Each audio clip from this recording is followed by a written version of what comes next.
Hatarofa whawhilo ai atu. Le nai tō le tino kariso, ma lo lava le soifua manuia, ma le langi e mama. Tā tovi ia ma whaaftai le atua sisi ese, o no lo nā lofa tū noa, o ma whai ai foi, o na tātou whailo ai le nei afi afi, ma tango fie. Ia, a o te taritonu o le nei afi afi, ia nā tātou atu sa o lo tātou por kalame, peina masani ai. Ia o le nei afi afi la tātou whaatatalonoa i nā il se mata upu whaapea, e le Faaolaina se Tasi i le Papatisoga. Ia, maro soifua. Maro soifua. Sunga le taitai ane, Grace Recipient Community Church.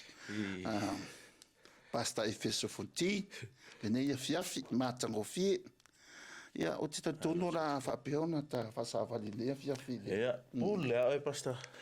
Ia, aku foi ngai fesidi pa malulu foi pa ke o va foi ngi fesidi yeah anyway o le fesidi mo pasta o le awa onga le o le Faaolaina Faaolaina le o mai tauina foi le o umana tato o foi le sunga le kalisi nei foi tu sai male le o le ro fatunoa e Faaolaina ai tato e ala i le fatutua ai peka o le iai mai tauina pia tu ai ngā a o onga ia e hanga i nai mai ai konga le whapea e isia ko ngā whapea e mana o mia le Papatisoga ina ia Faaolaina ai ia ai pifonga le la fo ia fa vai ai ngor kuspa ia lako perfenkanga me ku so la fa mai e mga o mia Papatisoga ina Papatisoga ia Faaolaina ia fenka la fo me lako mau le fa mai mo petel ta o petolo no fa ipulotas ia manga luenga e lua i no fa iputolo suman bandu fa ila o le fisili fo ngale po o le alsa ongo ngai me o le alsa ongo ngai me ia o fa pela a fa pe mo mawinga e se fa le tonu pe se o onga longa fo ringa mai o le amatua fa tu pe se tele o se fa le tonu ia po tulanga fo la ia o onga tonu i kalisia pe a fa pe le o le mana o mia le Papatisoga ina ia mo le faula o fisili por ni afiafi o la se manatu le Talanoa le Uso la se manatu le Talanoa le Uso ile tula tu sai fo ele ka pasa mo facility te rona le stem mo fele wa fe ile ne ta a monelo finanga lo matau ina pea fa pe fo estasi o le a fa fongal ta fa so ele nei afiafi ia im fai fo on na lato va ai mo lato lava check it up for themselves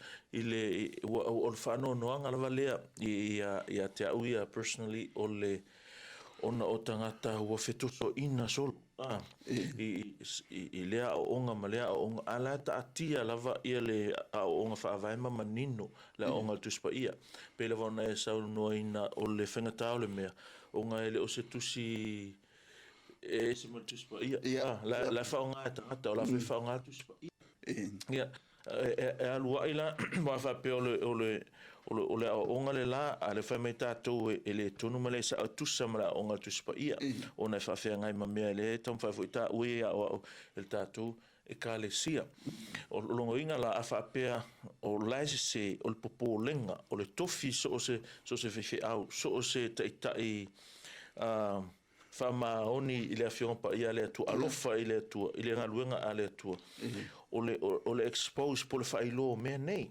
awa ele fam sino ina o ile polea por kalamenga faile lotu e fam sino ina o did you tell the sheep na e failo e tangata ma pe o le tatu tala le sa lango le sa did you blow the trumpet to warn the people so you were given that responsibility as a watchman as a teacher as a pastor le lotu mo le saunga le mo o ma moi o me foi nei o nga le tu semana onga tuspa ia o lo fa tu saina tuspa ia o lu ko fe ai e fa pena ona fa la ina ma fa sala la wina ia le lafu moe a le atua. O lo popolenga la e le ngata I le tato e kalesia o tangata hua mai le atua mo le ainga ma le tausia le whaaleanga. O nisi whakeri si anu wha maoni o lo nau moni lawe fia ilo le atua. Maola tonu e tusa ma le finangalo le atua. O le polenga a whape e o maito aina o ngai wale o tato wa ai o le ai nei. Lunga le internet, lunga le Facebook, lunga le leitio, lunga le TV. A whape la e o mai I o tato loto I fale. Ma po ai lava, whether it's GRCC, po ai lava le kalesia. O le fesili, e mawhaia I la ato o na tali atu. And will they be able to pick up these heresies? E mwhai la ato na mai tauina le sao mal se se. A whape fu ua iloa le se se ma le sao. E mwhai la ato o na tali atu. E mwhai la ato o na leo le upumoni le. E mwhai la ato o na tifen le mea moni. O le mea mole wa pasta. Leila vastangata o mawhai la unga pe teach foi ma se mafau fa pe karsia ya unga ikar kongo mai se no you teach with this intention what for them to know, for them to believe, to them to understand. Wa o la ole filosofia ile mole me ole launga ina mal fa ya onga o tuspa ia. I have to love, first and foremost, I have to love what I teach. I have to love what I preach. I have to believe what I teach. Wa a misilo meanga e fa ku ka oi e tau tu lei o e fa ya onga le upole tua e tau tau whaavai o e alofa la menga e whai. You love what you're doing, which is the word of God. E kaule kulia o e whase mea. Kaule whaamarusia o e pe loa o laulangi pele ai. No, it's just that believing and loving in what you teach is enough. Pe o merok whako il tātou kare si mal tātou ngā luenga matau inare le alolofa tū la ima le limfo e tangata. Even that, ele whapeo whatau ngā vale au le alofa. It's just by yielding and believing and listening and doing what I'm trying to preach. It's more than enough. It's rewarding. If I die today, I will die satisfied. Why? Knowing. La mama pai loa manau tangata le me le fai. Ia onga koe fo ila vale I tula fono masani o le tatou ta fo ile e fai ia la tatou a onga. I tula fono fa vai o le hermeneutics. Pela o le nei o le let the Bible interpret the Bible. Let the Bible, let the scripture interpret the scripture. O le si mea wha aulonga iai, o le ai o se whetena inga I le kusipa ia. A wha tau fui. Aonga I whai tauina, do not exegete, do not read your idea into the passage. Maile mea lai kolkus pa ia, so we gotta understand a passage in its context. Usa maile mea lai whamakala me le awha. Yes. O ngā skakila ia po le atala le awha. Ai le mawhai o ngā kango kuku ia I mei kukungu I le mea le wha me le awha. O le author. Kusa ia. O la ala le sa ngor exegete le... Exegete, we bring out, yes. Exegete when you put in. Longa lai fōringa mai lai kauri mga omia la exegete la whai mawhafau tangata. Yes, o tātou ngā, this is what we believe a perspective ngā whē tātara lisi aso. We're not promoting, or we don't have room for exegesis as we study the Bible. We only have exegesis, means let the Bible speak for itself. We don't. When we come to study the Bible, you don't have the pre-knowledge. Your knowledge will be found in here. You bring out in there. That's the knowledge you need to learn. What o te mea whanu, o le whai kenga ngā, pera o le whai mai, I le mua pe teru tolurua tasi, mua pe teru tolurua tasi, ia maranga luenga lua kolu valu, o upo le tuspa ia. Ia, pe ia ngā whai mo sola, o le o ngā fo ile o le sau kongo le kuspa ia. Sau rola ia leo tangata lotu whape. Anga le whai mai kuspa ia, awai kunga. E mo I la whai mai kuspa ia, e le o le winga ngā, e mo o mi ai e tātou le toi vava ai le po le atonu winga o fionga pa ia a le tua. Ia, peila o ngā la, e tusa lama le mele, ia ui, e tolu ngi vā e ngā, te tele lava, lo whapenga o ngā lia I le le tatau o le a o ngā, e mo o mia le Papatisoga e Faaolaina. Langa O le mea la e le mga mia.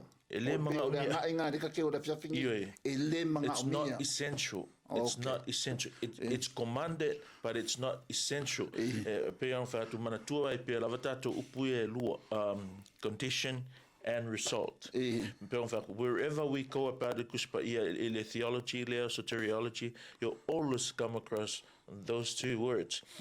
Ole tu unga ma le taunu unga.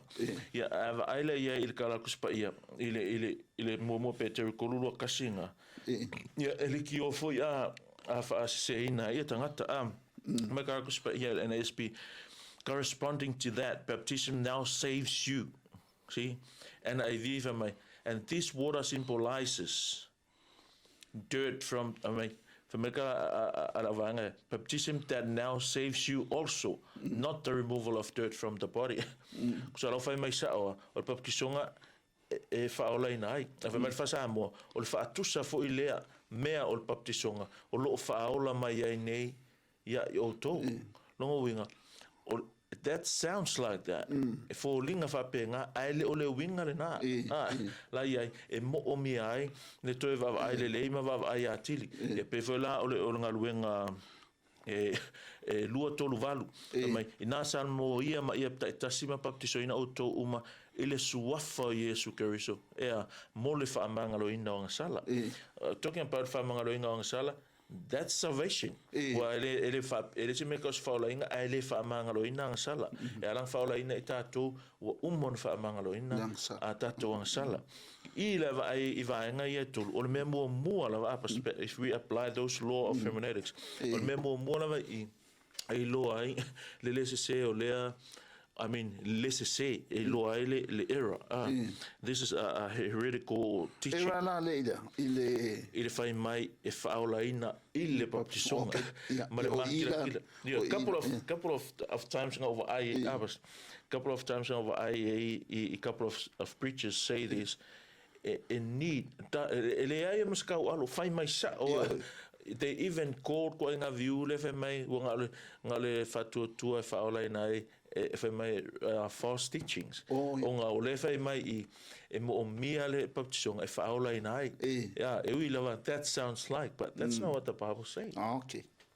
Nga e kau e se nga kau sa. Le o ke ia I vaenga le kukudi doi nga me le pela o le na kusa la o tula fono mo o me mo lava o me tolo fa ko e makila kila ile se o le o ele se te na inga il tu spa ia o leva ai ku e feke nga ele fai upure fe me la vaenga ma le kelo is fai upur ku spa ia pela me le fe me ia il tu spa ia o le fa tu ile alo o ia te ia le ola fa va o le fa tu ile alo ele loa e ia le ola a le to sa le tu lo tu maule lunga te ia so feke nga eu se me Ioane ongo fast food ila le mele ke Ioane kuruongo wa ang fa pe mai o le fa tu I le alo o le kosi da fia uma me penga e sa ka vo ilanga ko mai o le Papatisoga o le Papatisoga pa pera le la singa fa ko vese fa ko ai ko le con I Papatisoga o le kosi da fia uma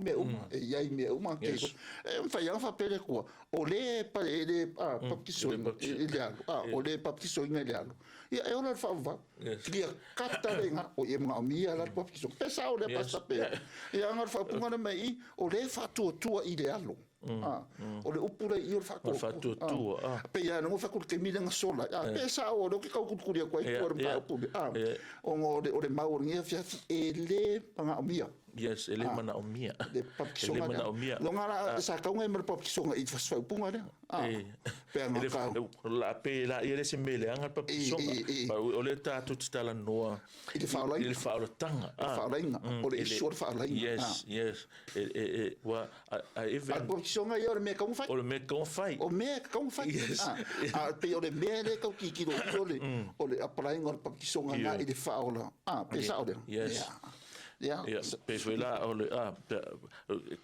ke fi mga ai matila le ngai loa tangata e le mga o mia because pe o le kula fomo mua ka ke vai e loa ile le sa o le o fitena inga le ma this is the golden of golds le me le o ile principle le ai se fitena inga tu spa ia o le o ka vai ngi used contradict the if I mai ia yoangi ele ona fatu tu Faaolaina ai le fai mai le mga ko vainga ia e mga o mia le Papatisoga ale ai lava se mea penga ia fareka ingala porque milinga loka siles ma pol ile fal pui a sau ia la kamale ka fai mai o la se me fai ke Faaolaina fai me kala a Paulo ma sila mai ina fatu tu ia ile li o Yesu ke riso e o lai o a to malo a inga e wi la nang Papatisoga mulmul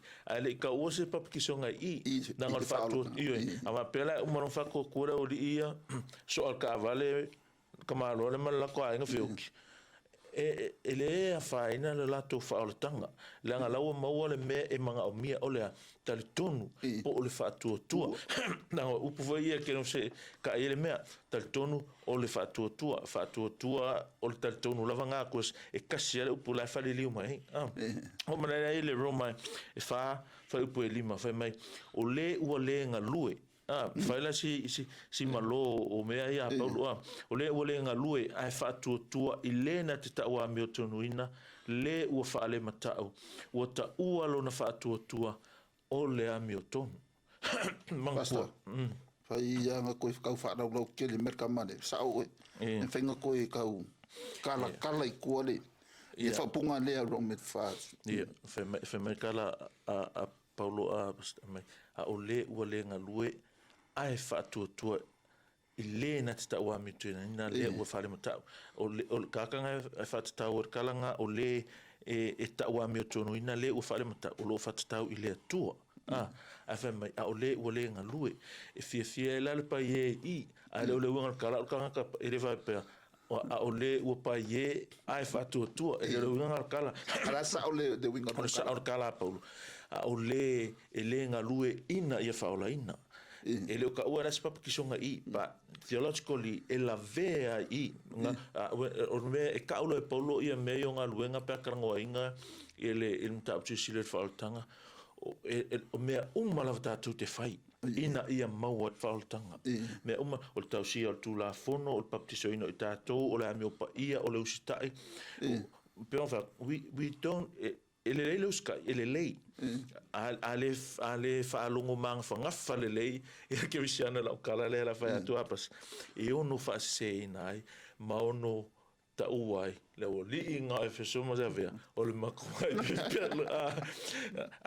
ele ni de le tua laustai ina ia e Faaolaina ai matter of fact e kongi fa foi le tua me ngara fa mai se via e kipi e demolish e abolish o le upunga e prefix le upu kata means down you press it down destroy it down ia laua mi o tonu po aua le winga rau kala ele Faaolaina oi sa uskai o la uskai e loha ua Faaolaina oi o mea la fe mai polo i a o le uanga lue a o le ua le nga lue this is the promotion o le whainga luenga a o le ua le whainga luenga po ua le nga lue ai whaatuatua e taua mi o tonu ina o ia ua ta ua lona whaatuatua o le a mi o tonu la lona kala ua meet e ia le whamasinonga le requirement a le atua na whamasinonga o le a mi o tonu ia a mi o tonu whikahu le lei ma le ami o tonu le atua ma le whamasinonga tonu le atua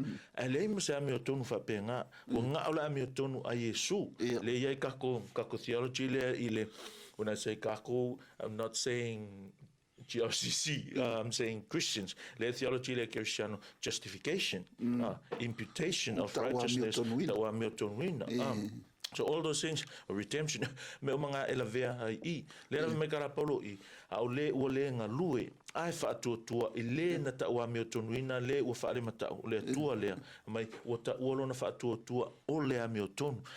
If I paraphrase it, it is soteriologically here o se me ma pe o le nga lue ai fa tua o Faaolaina o ia wa le Faaolaina ka kuska ko ngaluenga Faaolaina e tatou ile fa'atotua ile galuega ua uma ona fai e keriso so ele se tulaga le fa'apea o e sao ele au'uga lea ile mea fai mai o le mea laga makoa ma okia onga o upu la sao ai fai mai papatisoina outou mo le fa'amagaloina o agasala ma le fai mai o lenei papatisoga e Faaolaina ai outou.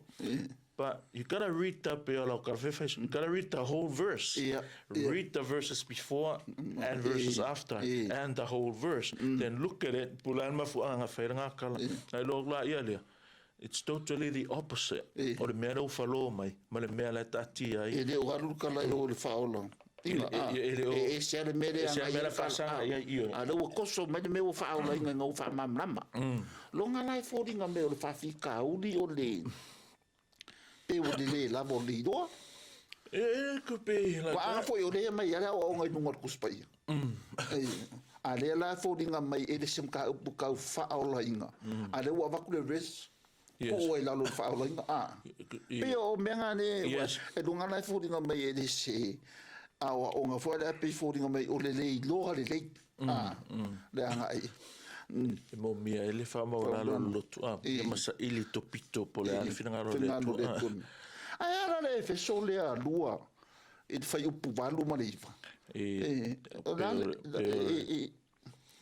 per o stasio fai upu au tu wa e kuspa ia mer faltanga ele se theologian e kamalalo na ilo ile fai upu nga fai mai e polo mai a wale lo fatu no o Faaolaina i tatou e ala ile fa'atuatua e lē mai ate o tou foi lea aia a o le mea ua fuaina fua mai e le tamā vaai leia iga na fai mai o le Faaolaina na le mea ioi o le mea alofa e le magaʻomia o e se me pe on ver God doesn't need your obedience to save you mai a o tatou agasala pea Christ died for us e le fai mai a kako agasala pea kakouskai loa Maliu lo Yesu no kako ang salapea while we're still sinning while we still do what the only thing we can do best sinning while we're still sinning Christ died for us e le whakale tua se o tatou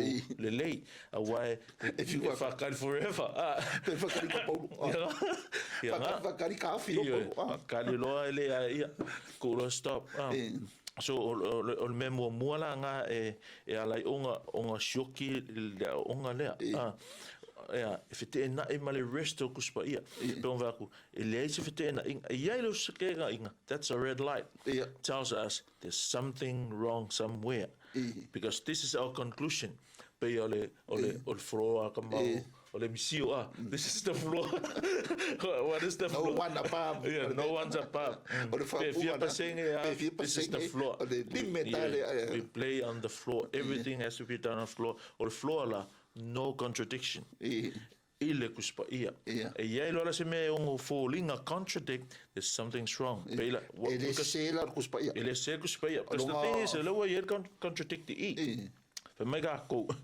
wana alfa tu Faaolaina ai a fai mai le mo pe keru ko lua kasima nga luenga lua ko valu le ole o papatisoga e faamagaloina ia sala papatisoga e Faaolaina ai fike nga i lola ia le ole mea la fe ke usiano alofa le kalesia le tu ole vaai ia ko so ole mea le ma smooth le kafe mele le oneness le uniformity ole fiona ia ale tua o le si me no lua pasta I la me ne pe on fa ko tolva ole upu le papatisoga por baptize e fenga fo ele a fa ngar fenga fo ele kele sometimes ele fatatahua papakisonga le ka ko le vai mane it's usually in a different sense ka ingala o mo cornitos full vai upo lua nga fe mai kala apolo mai ma papatisoina uma ya mose ile ao marisami la fa ka o le tua so o isila ke o le faanga upo when you say baptism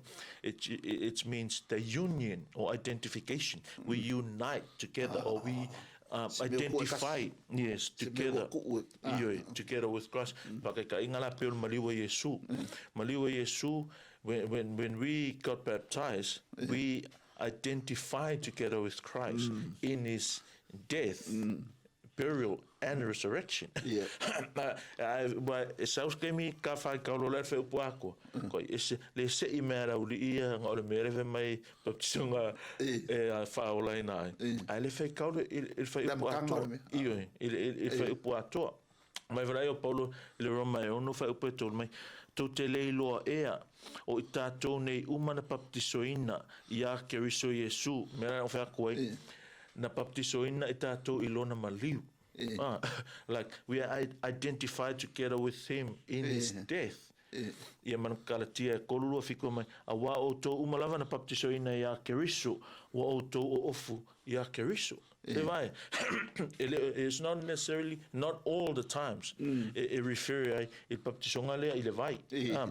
Ese la vale me la refer Yeah, I do koso mai. Koso mai ngar fai upule. Sa o do la eu fa pela fa mo fa like that. Ie. No. So, ka kia foi la le ko ingam. Ale me le fike nga I foi nga le ele ya yes fike nga. Ne ya. Mo sa wanga le di. Wa hole of fire o le tu. Se nga la ye ko. Longa pisa o so nga mu war mo di pa fike nga. That's a one. I thought fair le kulanga le original language. Is if so song le Greek. E koi fa malama lau ke le ngi fu le e inka o kinka ka ngona.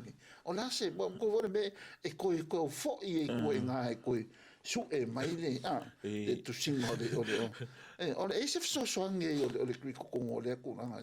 Pe o le simia a man ko e kolu e lola nga e va nga o fa tu me mo fte na mo tuspa ia vai nga lua ele fenga fo not all the times if nga le uplepa ki se refer le pa ki le vai ma vai nga longa tolu lo la ele o nga kasima le manga nga kuspa ia pe o le tu langa nga le I atava aile il fai upule pe fai ma fa teta inga o le momo Peter kolulu kasi o punga fa ngavle il karakuspa ia il an ASP le fa mai corresponding to that baptism now saves you when it says corresponding to that it's refer isi me ia nga ilunga ku e fa kaula ilunga ku isi fa upunga e refer nga ia noa malelolo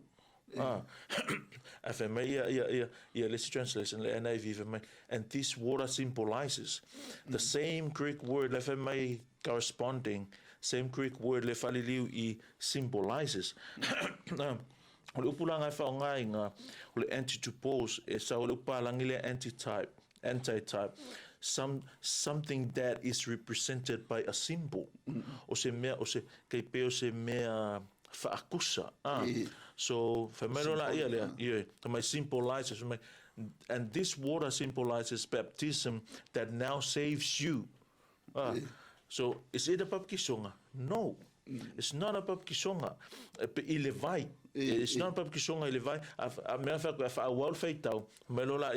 baptism that now saves you also, not the removal of dirt from the body but the pledge.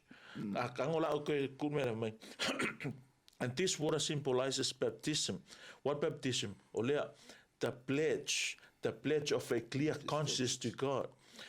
Le fa'alotanga pe aku se fa samo le baptisonga mai le fa'atusa mai le upunga inga le fa'atusa mai le fa'atusa fo I lea mea le baptisonga o lo fa'aola mai ai nei ia I tātou Saulo lai mai ele o le faatea eseina o le ele o le tino a o le tali a le loto fuati e ifo le lei i le atua i le toe tu mai o Iesu Keriso.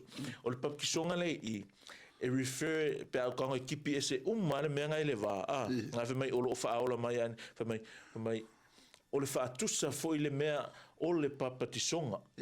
Mai lola kipi lola si mea ai oso sao i le a o le i mai a o le tali a le loto fuati e ifo le lei i le atua i le toe tu mai o Keriso. O le mea le faaola ngai i o le tali ole atu po le vala au atu langa le upunga fa sa mo ngai fa pa langi ngai fa mai ole pledge ole pledge po le appeal and ASP ole upunga fa ngale appeal ole NIV ole upunga fa nga ole pledge which is a koe fa upu e ka ko ole atu po le tangi atu ole upu creek ngai ai ole epero tema means ole ero taho means to ask or inquire.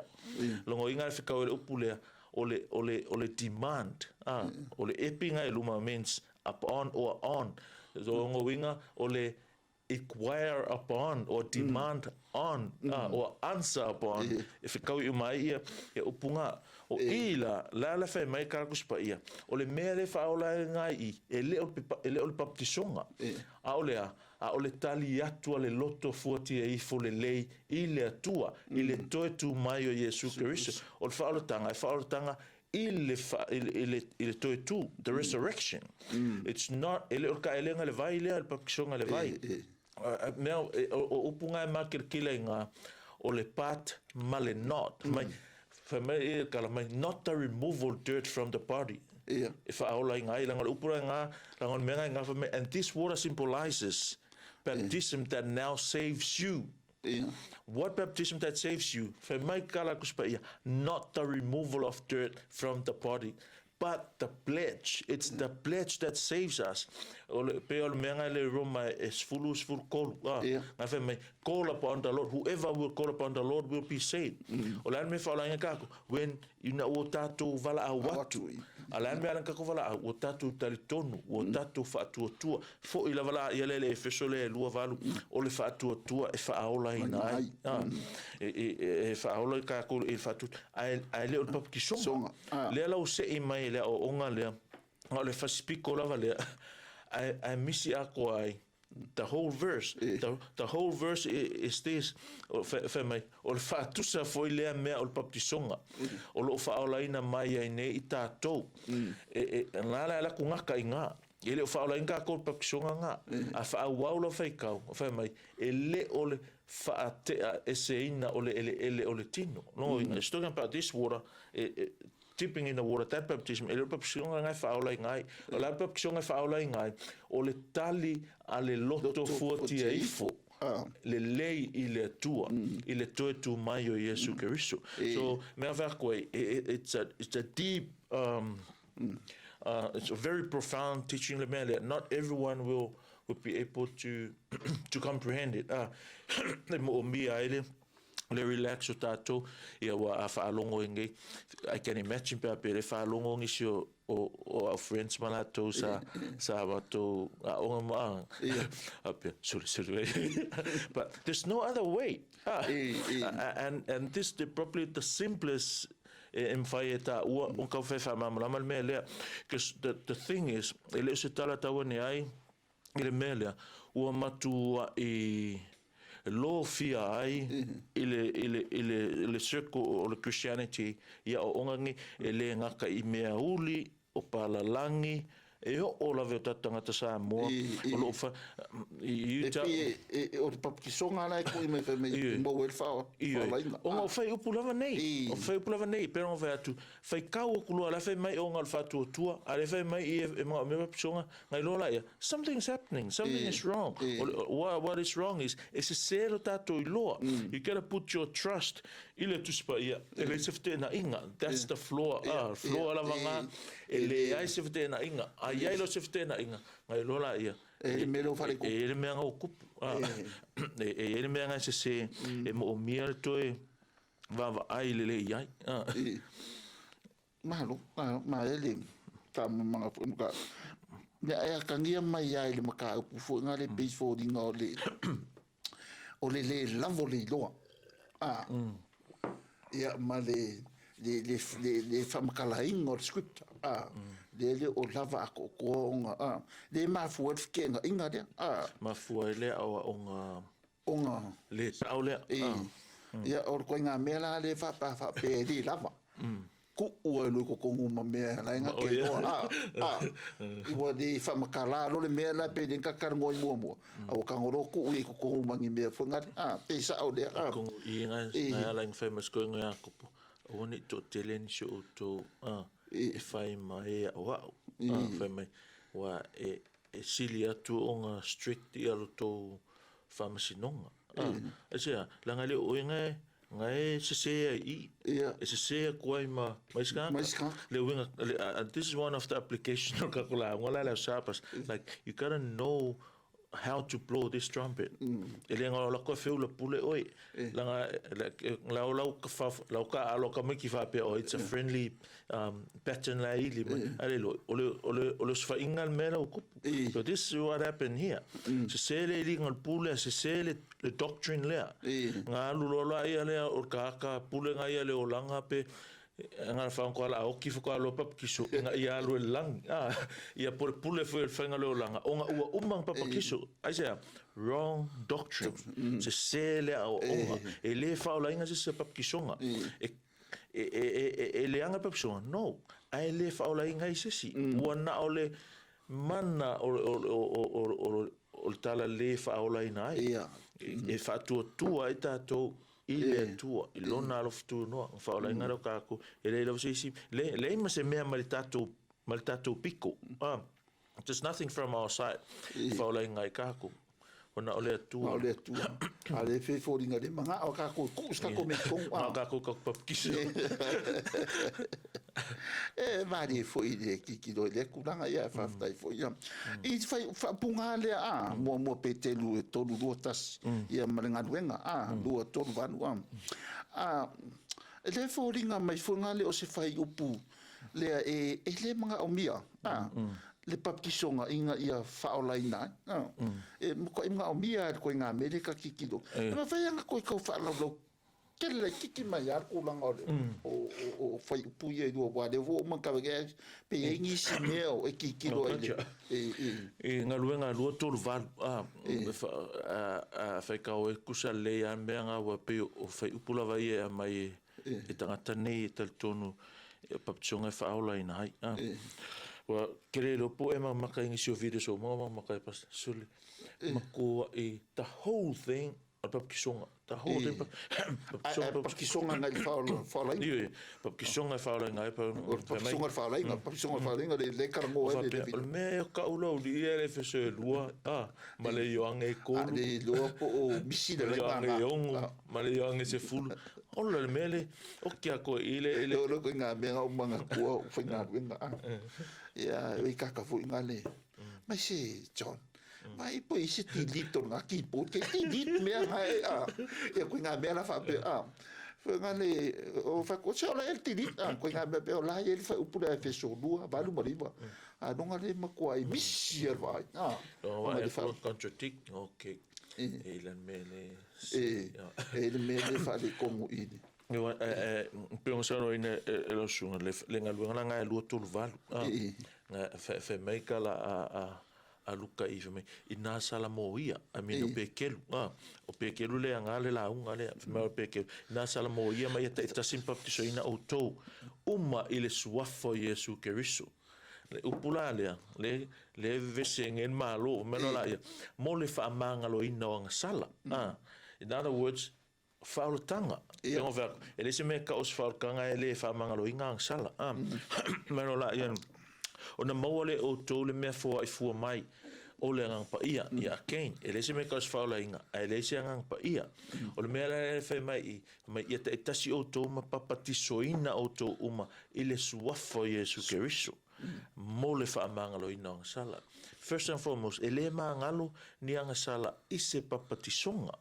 ele Faaolaina se si ise Papatisoga ele afio mai Yesu ma fio ele anga pa ma fio tonu e tatou ona ua papatisoina I tātou. Leai, that's a wrong belief.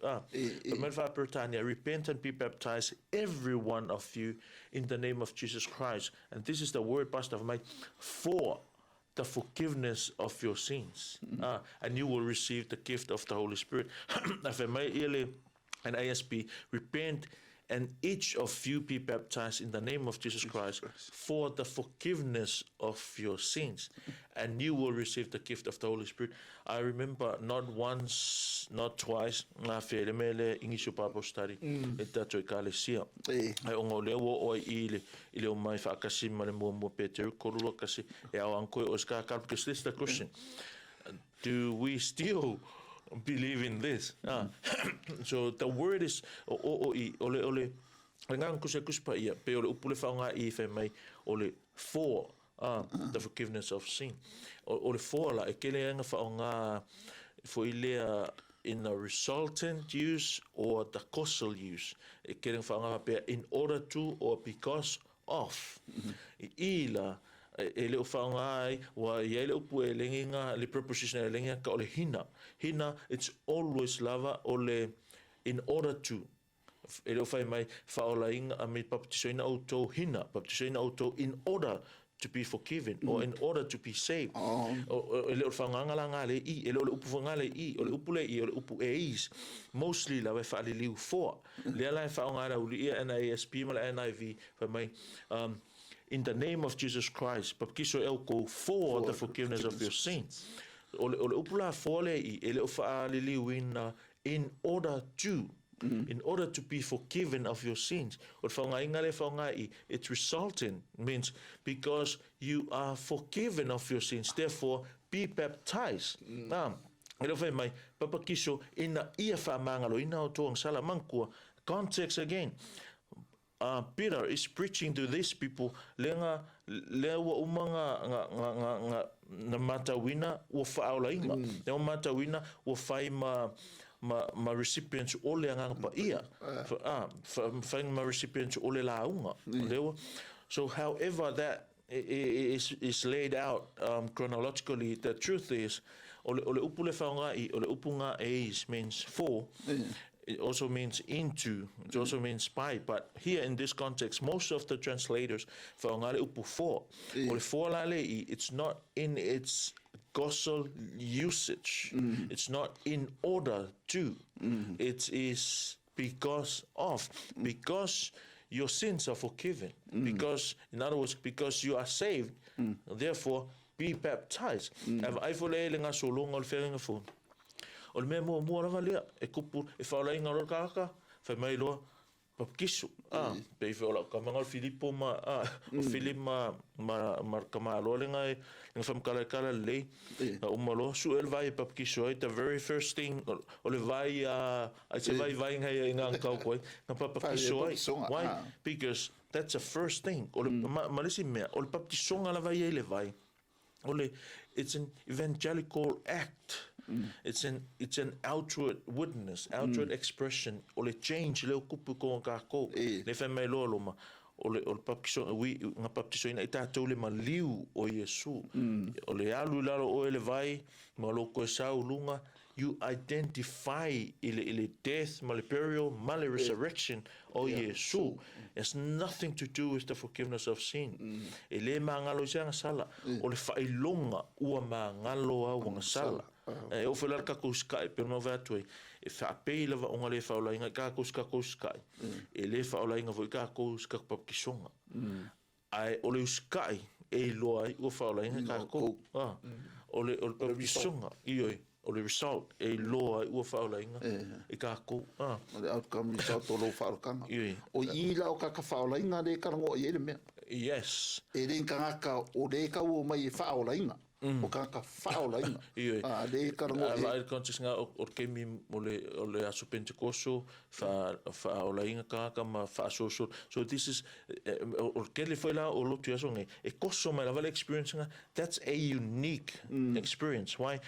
That was the first official arrival after Pentecost. Ele koe kupu lava se Pentecostal. We're in a different era now. Ua ia i tātou le angang pa ia. O ngā fio ifo le angang pa ia. Kemingi, ua ia i le angang pa ia. That's a different. Those people were waiting for the arrival of the Holy Spirit. They are the first arrival. E mo i lava la ia o onga i le when kuai ngā ia i le angang pa ia. But we're talking about i le lotu i. So o le damage ke le ela ngā le ia i le lotu. Ia so nei, e mo o mi aile, o ina mo o mi aile I loa le lei, ina ia whaatua le lei, mausi taitonu. Mea le au ai, ona whaetea tātou i le koinga mga kuele, pasta ki whaarongso o I lava. Le mea le tautu lei mai le siwa ainga o le usita ia tā ua nei lo le loa. Mai sila klaus ka inga, of course, 100%, kau ki kali kongo ma a mene, o le usita e sili atu. Nanga whi mai e sili le usika e lo le ngā o le maa moi. E whina ngalo le atua i le usita e nei lo le taulanga. Of course, but the thing is, wha whiang kako usika I pēa kako le loa, right knowledge, right obedience. We need to know the command. O le command le upo le atua. Wa a whapela o le upo le atua le kakinga whamaka ko Papatisoga Faaolaina. O ki a koa the whole purpose of the gospel. Wana o le whaatua e Faaolaina. O le alofa tu no Faaolaina I kako. E ala I le whaatua, full stop. No plus, no minus. And that's the whole means of salvation. Nga ola I lola I lo tatu male mala anga le na. Al melo fe me e sili lo sta nga lo le lo. Of course, but nga pela ia le la whakamala I le lo. Well, a whakamala I le lo, trust me. You'll live your whole life thinking you are obeying, but you're not obeying. O se mea whainkara matinga, lo wola whapea o e ia lake uskai. Ai sea, wrong knowledge. Wrong knowledge. Wrong theology. Wrong. Se se ko ia mai I le lungo le mea. E se se ro I la se o le whawhai le. Whawhai. E lila sa ngai o imka o pusiri kikene. A leo whaare kongo ko I whawhai. A se ro I everything. E ma ko whaare kongo aro le mea. Ale mo se li whawhai.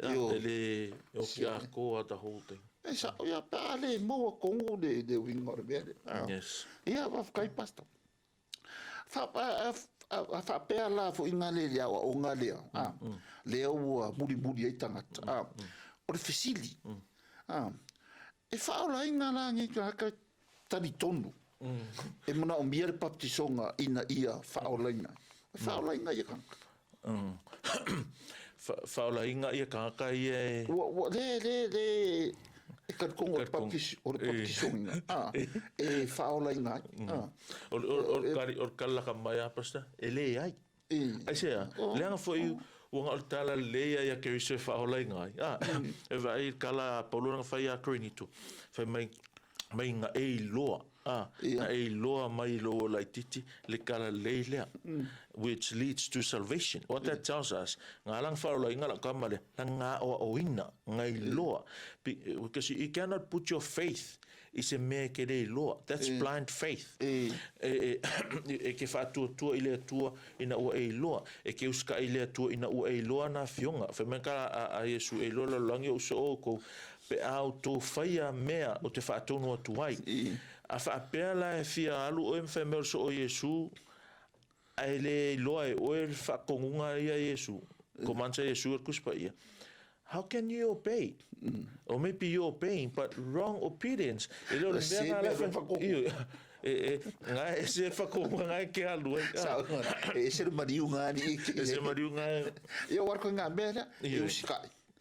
Ai le oki dei do. Ia la se whakongu. Se whatua. O whaare kongu a koa ale le mea. O longa la o lo sa wanga pasta I kula. Ngā lea whunga le tatonunga le mana o mbia le Papatisoga more. Longa e le whaolainga le koe ngā mea. E le whaolainga I sisi. A whapea fui o se... They consider themselves Christians. That's, I doubt it so much. They need to recheck again and check and see. Ngā lang whaolainga. E ngā ele ua Papatisoina. I le whapea o Papatisoina. Le ngā lang whaolainga. O na ua talitonu. A peo la fisilia whai mai le whea koe. o le tali ele faaolaina sia la foi la fakokua a koe mongo koe ma sime pela o le kalatia e lima fai upu e fa mai you have been severed from Christ. Why? You who are seeking to be justified by law, you have fallen from grace. O la lo kala o kama fai o tou e faaolaina o tou ko me fai o me no la ia o le ai se aloftu noa mo ko amakua o le aloftu noa faaolaina i tātou e ala i le fātua o ka ngakala le mga e faise mea e faaolaina i o ia e le faaolaina o na ko le kau so no o makan ko kongi fa le ko nga me pen le kau fai se me ia ia faaolaina yes for linga mai a walking me ga ko what happened you're just disconnected. what happened Jeremiah? I don't know. Your mics are still working. Ia fa fe ile o te tari tonu o leo e se whaare tonu la titi le ia pia le no o left na ina funga le nunga Before the man out here, man got probably so far like ia makarupu se makarupu le ia ma ia ai tari tonu o leo ma ia kongwan mele o kaya ma leo fo ua ma ia ua whaare kongu mai le supa ina po ima au mal malama ka vai tu masa o mal malama legem ka o Papatisoga so o kele fo ia o mau fa no mo ia ia de o fa ma ia mia fia fiwa fa la go fo ma fa i gole de tono mo sa o de ia ai o tita de tono ia o le pa fela le ma de kole suomo ia kasi foi nga le e kele io pe pe o fai kusti mo so o nga mai a kuspaia ai no o ma fa ma ma si fa ma a si ka mai foi na ia suomo ka mo foi Papatisoga de foi karmo for my ia le ESP for my he who has believed and has been baptized shall be saved, but he who has disbelieved shall be condemned. O le mea fwe ngau whai mea rawa ngā i ua whai Papatisoga i whai mea o le whātua Papatisoina e Faaolaina ia a o le whātua e whāsalaina ia a ka kikiro le whai upulea. It's not a lack of faith that brings it's not lack of baptism that brings condemnation. It's a lack of faith. That's not belief. In other words, faith following a gako is not a baptism. So whether baptism is there or not there, the only if o le whātua ma Papatisoina e Faaolaina ia a mai a o le whātua e whaasalaina ia e le whai mai a o le whātua ma le Papatisoina pe o le mea mua o le whātua ma Papatisoina no inga that's the order a umana ngai whako kua Faaolaina oi Papatisoga ia le oi a whapere Faaolaina oi a whapere whātua oi ia no inga e le Papatisoina foi oi e le Faaolaina foi oi o le whātua e Faaolaina ai e le o Papatisoga e le o whātua ma le Papatisoga ngā le whātua la no inga la whapere o le whātua e Faaolaina ai a o le whātua e whaasalaina ai ai o le wai ma Papatisoga i whame o le whātua ma Papatisoina e Faaolaina ia whamero la ia a o le whātua e whaasalaina ia e loi se whapea it's not a lack of baptism that condemned. No, it's a lack of faith. So in other words, you can still be baptized and still be condemned. But it's a lack of faith. Le whātua whaasalaina lea. Okay. E whai fo asi ke leo o palunga a le suelanga I le verse, but that's the thing. It's a lack of faith that leads to condemnation. It's not a lack of faith. It's a lack of. It's not a lack of faith. It's a lack of baptism. It's not a lack of baptism, it's a lack of faith. Ia. Ele whatuatolo oe, whasalaina loa. E. Ele papisoina oe, ele lau se mea o iai. A whatuatua oe, papisoina la ia leo oe. Wa a whapea pea le papisoina. Ko e kusa pea le papisoina e whaaraina pea. Oe, paule mea required whatuatua. O le whakuakua le requirement le whaokama.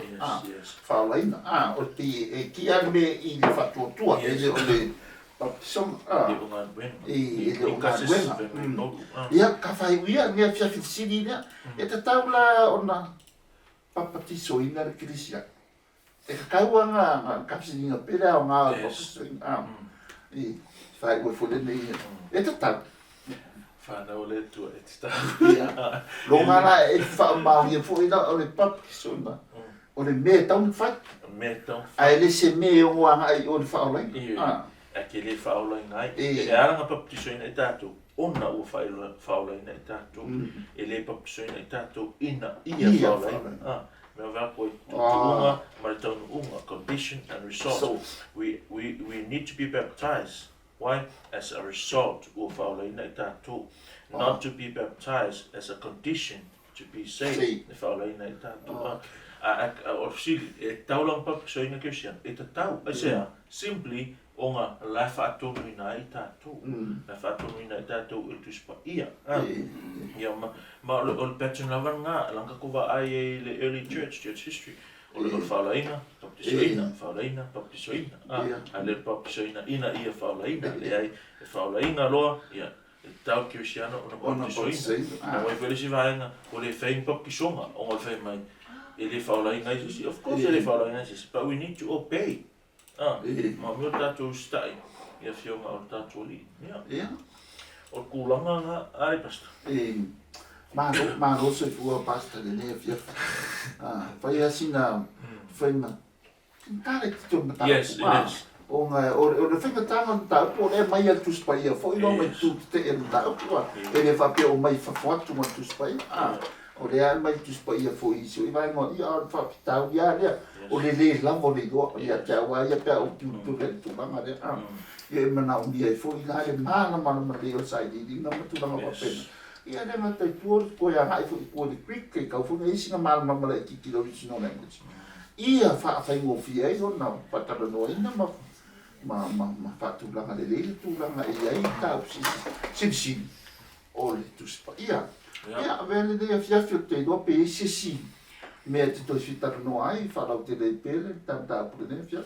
Ia me kai pasta tai fu ile I sponsors le Talanoa le Uso le fia fia fatanu ne fa ia le ia ma ro so fu ma ro fu I lo suma de fola foi ma fa ma la fia mo la de tu le nia fia fia o ma tu talu ia ro fo de tu so fu ma ia o tu pudina pea na vala suma I o fa le nganga ia o wa le fa na ino la fa mo ele tua o via le tu le suma le tuone na fo ia ia na lu e fa fina na lo le tua ia a o te talitonu ia o le whainga ngā tato por kalamele nei a fiafi wha manulu atu pia whaini e se temi na motu si e tato por kalame o no turanga ia tau fisota inga ia a e talitonu le mawhau ia o nā o tō mau ato tua fo le por kalame ma le wina ma le ango le nei a fiafi I le turanga tau Papatisoga I le Faaolaina le ua mautinoa nei ia e ke le Faaolaina I le Papatisoga